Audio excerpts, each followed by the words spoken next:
तो जब मैं दिल्ली आया था ना तो मैं अपने घर वालों को भी ले आया गाँव से। तो मेरी माँ ने यही कहा कि तू हमारा खर्चा निकाल लेगा, पिताजी का तभी बिजनेस चल नहीं रहा। तो मैंने कहा मैं इतना ट्यूशन पढ़ा के कर लूँगा। तो मैंने 6,000 में ट्यूशन पढ़ाया, 1,500 रुपये में रेंट पे हम रहने लगे ग्रेटर नोएडा में, एक छोटी सी जगह में। 3 दिन रहे हुए नहीं हुए थे, सोचो मकान मालिक आके बोला आपको किसने रखा है यहाँ, मैं तो इसे बेच रहा हूँ।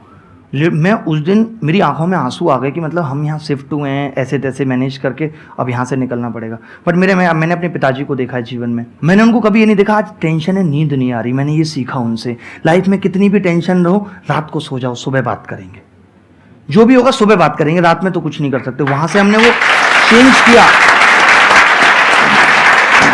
आज शायद ग्रेटर नोएडा में इतनी सोसाइटी है मैक्सिमम में हमारे पास, फ्लैट प्लॉट पता नहीं क्या क्या होगा, और सब में मैंने सबको फ्री में रखा हुआ है, मेरी कोई रेंटल इनकम नहीं है।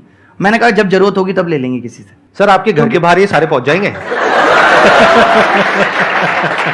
ग्रेटर नोएडा में ये था कि भाई नहीं, एक मिनट सर, मेरे को काफी इंटरेस्टिंग लग रहा है। आप ये कह रहे हैं ग्रेटर नोएडा में आपके फ्लैट्स हैं और वहां पे लोग रह रहे हैं, लेकिन आप उनसे रेंट नहीं लेते? रेंट नहीं ले रहे, मतलब अभी देने भी कोई आता है, जैसे शुरुआत हुई अभी जैसे एक नया लिया तो मैं कहता हूँ कि जरूरत होगी तब ले लेंगे, अभी आप रख लो, आप अपना काम चलाओ। और ऐसे कितने आपके 2,000 5,000 10,000 कितने फ्लैट्स हैं?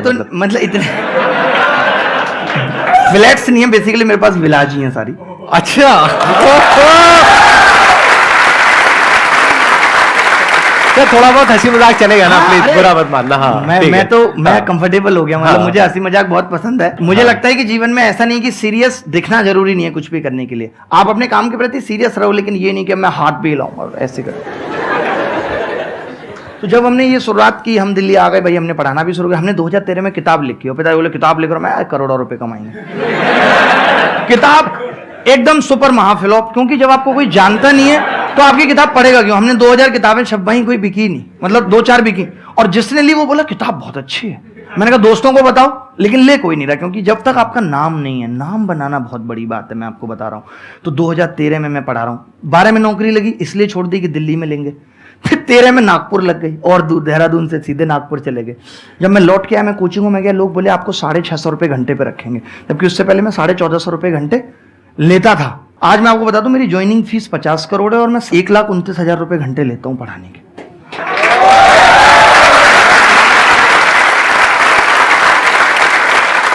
मेरे को थोड़ा झटका लगा है, तो मैं थोड़ा समझना चाहूंगा। आप क्या कह रहे हैं, मेरी ज्वाइनिंग फीस 50 करोड़ रुपए है? मैं अभी कहीं पढ़ा रहा हूं, कहीं काम कर रहा हूं, आप आगे बोलो कि यार अब आप हमारे यहाँ आ जाओ वहां से छोड़ के सब कुछ, तो मैं 50 करोड़ डिमांड करूँ। कराए मैंने भी कल परसों किसी को। अच्छा ठीक है। 2017 में मुझे ऐसा लगता है कि एक नॉर्मल मेंटेलिटी के हिसाब से मुझे टूट जाना चाहिए था। मुझे खुद लगता है कि मैं क्यों नहीं टूटा, बट मुझे टूट जाना चाहिए, क्योंकि आप सरकारी नौकरी छोड़ चुके हो, यू हैव नो ऑप्शन भी, आपके पास कुछ नहीं है। पढ़ाने में आप ऑलरेडी एक बार फ्लॉप हो चुके हो, आप फिर दोबारा कैसे उस जगह आ सकते हो जहां आपके पास इस्टेब्लिशमेंट का भी पैसा नहीं है। मैंने एक फ्लैट मोबाइल बेच के लिया जो इंटरकनेक्टेड होते हैं दिल्ली में, आपको पता है ये मुखर्जी नगर में, और मैं और मेरा भाई बैठा, हम सुबह स्टूल खुद लगाते थे। आपके भाई भी आए हुए हैं यहाँ पे? हाँ। अरे नमस्कार जी। इसके बाद ये हुआ कि मुझे आपकी कहानी सर इंटरेस्टिंग होती जा रही है। मेरे को ये जानना है कि अभी YouTube कहाँ से आया बीच में? वही लेके आ रहा हूँ, वही पहुंच रहा हूँ। हाँ। तो 2017 में सब कुछ खत्म हो गया, भाई 650 रुपये घंटे पढ़ाना तो था ही, तो मैंने कोचिंग में भी शुरू कर दिया 650 ही सही। मतलब मैंने ये नहीं सोचा कि मैं तो इतना बड़ा टीचर था, मैंने, लोग जनरली क्या करते हैं जब बड़ा हो जाते हैं और जब वो टूटते हैं तो वो छोटे काम नहीं करते, बट मुझे ऐसा लगता है कि कर लेने चाहिए, वक्त के हिसाब से कुछ भी बुरा नहीं है।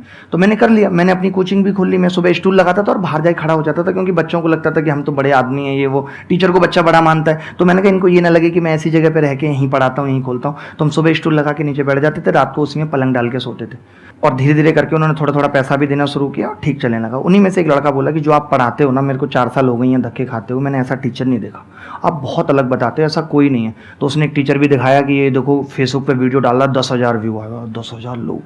मैं तो व्यू नहीं जानता था उस टाइम, सब्सक्राइबर नहीं जानता था क्या होता है, क्योंकि मेरी टेक्निकल नॉलेज बड़ी कम थी। तो मुझे तो नॉलेज, मैंने 10,000 लोग देख रहे हैं तो बहुत बड़ी बात है।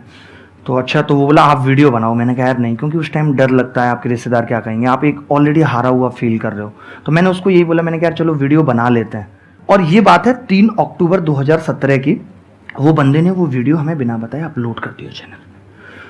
6 दिन के अंदर वो वीडियो, उसके 701 सब्सक्राइबर थे, 1 लाख सब्सक्राइबर उस टाइम पे हो गए और 1 मिलियन लोगों ने देखा। आपकी पहली वीडियो ही वायरल हो गई? वायरल हो गई थी पहली ही डायरेक्ट, ये नहीं कि कई बनाई है, ठीक है।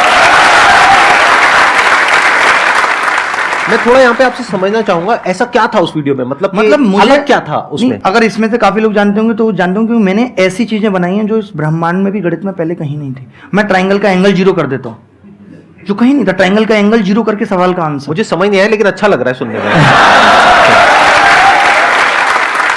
मेरे कॉन्सेप्ट ये थे कि रेक्टेंगल को लात मार के समचतुर्भुज बना दो, रोम्बस बना दो। अच्छा। इस तरीके के कॉन्सेप्ट थे कि स्क्वायर को लात मारो तो ये बन जाएगा। तो नहीं तो आपकी उस पहली वीडियो में ऐसा क्या खास था कि इतनी तेजी वो से ये था, वायरल हो गई? मैं बताता हूँ। उसमें ये था कि मैंने जो चीजें बताई थी, जिन क्वेश्चंस को करने में लोग फंस रहे थे और 2-3 मिनट लेते थे, उसका मैंने एक ऐसा जुगाड़ बता दिया था कि ये लगाएं। और वो एक बड़ा जेन्युइन जुगाड़ था। मुझे अभी भी लगता है कि वो पहले किसी ने क्यों नहीं सोचा, मैंने ही क्यों सोचा। तो एक बहुत क्लियरिटी, जैसे लोग कहते हैं कि आज वैल्यू फिट कर लो, तो मैंने उस पर क्लियरिटी थी कि क्यों कर लो और कब कर लो। और मैंने उसमें अपनी किताब का नॉर्मली जिक्र किया था। लोगों को लगा ये आदमी ऐसा क्या बता रहा है, इसकी किताब में क्या होगा। मेरी किताब पर डे 5-6 लाख की बिकने लगी। किताब है ही नहीं, एग्जिट ही नहीं कर रही, फ्लॉप हो चुकी, तो पढ़ी है, छपा ही नहीं हमने, लेकिन वो बिकने लगी वेबसाइट से। वो बड़ा मजा आने लगा। भाई बोला भाई किताब ऑर्डर दे दो यार, किताब ऑर्डर दे दो।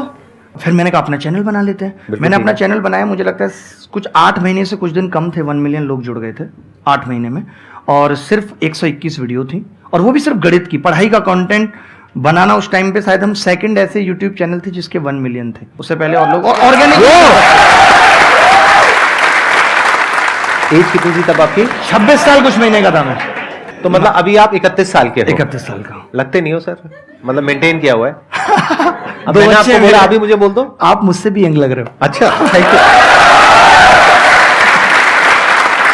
इतने पॉजिटिव हैं आप। पॉजिटिविटी चेहरे की गिलो है। ये लोग तो क्रीम और पार्लर में ऐसे ही फंसे पड़े हैं।